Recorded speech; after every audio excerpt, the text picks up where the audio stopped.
ভীত সন্তানকে সাহস জোগাতে এমআরআই মেশিনের ভেতরে তাকে জড়িয়ে রাখলেন বাবা। হাসপাতালের চার দেয়ালের ভেতরে যখন যান্ত্রিক শব্দের দাপট আর ভয়ের পরিবেশ, তখন ওই বাবার নিঃস্বার্থ ভালোবাসার এই দৃশ্যটি নাড়িয়ে দিয়েছে বিশ্ববাসী। কেউ একজন বলেছিল যে জীবনে বাবার কিসের প্রয়োজন। প্রথমত, বাবা ছাড়া আমাদের এই জীবনটাই মিছা। বাবা না থাকলে এই জীবনের কোনো মূল্য নাই।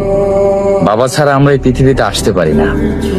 আর দ্বিতীয়ত, বাবা হলো একটা বট গাছ, যার ছায়াতলে আমরা ছোট থেকে বড় হয়ে উঠি। যখন নিজেরা হাঁটতে শিখি তখন বাবাকে ভুলে যাই, অথচ এই বাবাই আমাদের এই আঙুলটা ধরে হাঁটা শিখাইছে।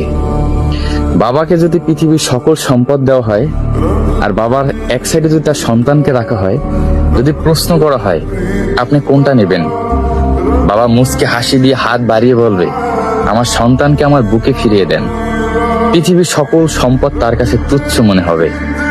আসলে আফসোস, আমরা বাবা সেই ভালোবাসাটা বুঝতে পারি না, অবহেলা করি, অপমান করি, বাবাকে আমাদের জীবন থেকে অনেক দূরে সরিয়ে দিই। তাই বলছি, যাদের বাবা আছে তাকে যথাযথ সম্মান দেওয়ার চেষ্টা করুন, বাবাকে ভালোবাসুন। ধন্যবাদ।